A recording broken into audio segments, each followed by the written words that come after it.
Arlington, Melbourne, Australia. Udara dingin, angin, dan waktunya bagus untuk memancing. Alhamdulillah saya pakai baju yang diberikan oleh teman-teman ICW. Kita anti korupsi. Kalau mau support ICW, silakan. Saya mengamati perkembangan berita di tanah air.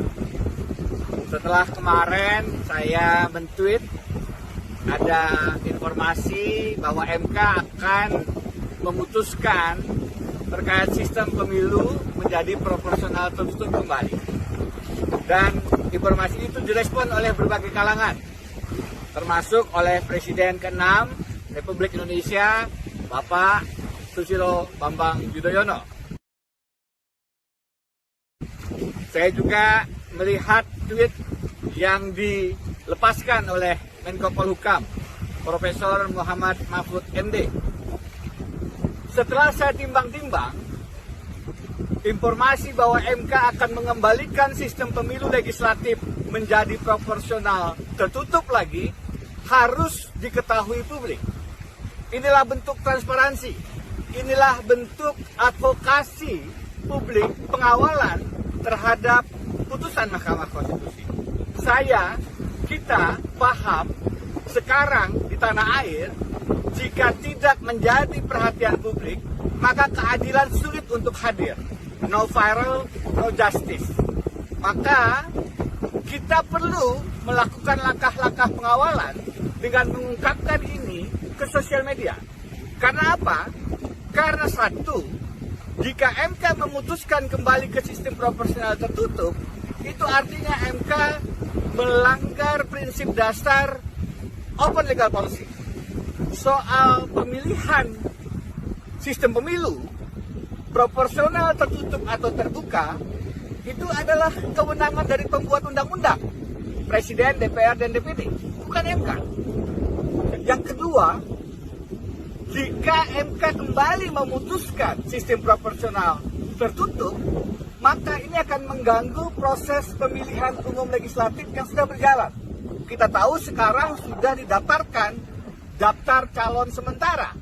Maka jika di tengah jalan ini dirubah, tentu akan mengganggu partai-partai politik karena harus menyusun ulang dan tidak tertutup kemungkinan para calon anggota legislatif mundur karena mereka tidak ada di nomor jati, nomor jenggot yang mengakar ke atas, bukan nomor di bawah di akar rumput.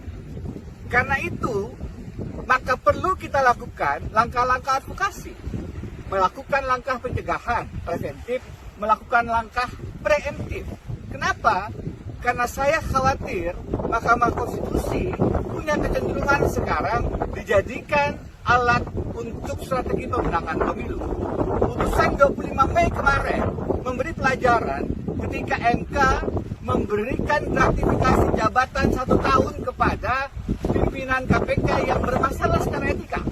Tidak ada dasar hukum yang kokoh di sana.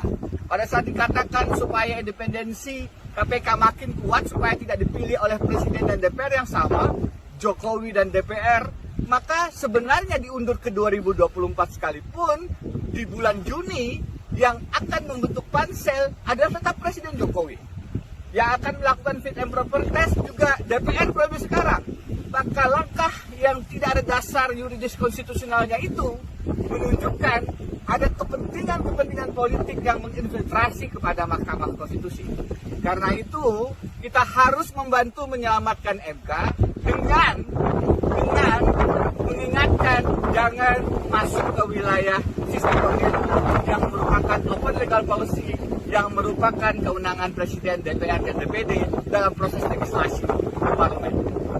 Dalam tweet saya juga mengangkat isu jangan sampai Mahkamah Agung setelah KPK dijadikan alat untuk merangkul kawan koalisi dan memukul lawan oposisi, setelah Mahkamah Konstitusi bisa dikondisikan untuk juga strategi pemenangan pemilihan presiden, maka jangan sampai Mahkamah Agung pun kemudian dijadikan alat melalui kasusnya peninjauan kembali Kepala Staf Presiden Muldoko yang dalam bahasa Roma Hurmuzi, Romi P3 mencopet Partai Demokrat.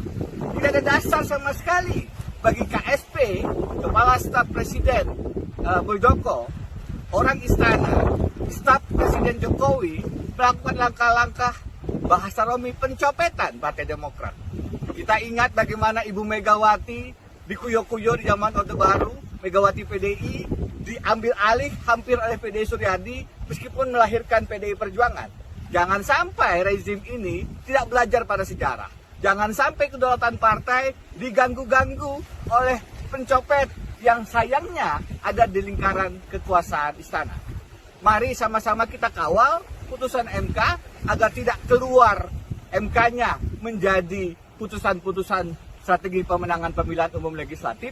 Mari kita kawal PK Muldoko agar tidak kemudian menjadi alat untuk merebut mencopet Partai Demokrat oleh kekuasaan, oleh Kepala Staf Presiden Muldoko di istana Presiden Jokowi yang menyebabkan Partai Demokrat beralih dukungannya dari bakal calon presiden yang bukan preferensi istana.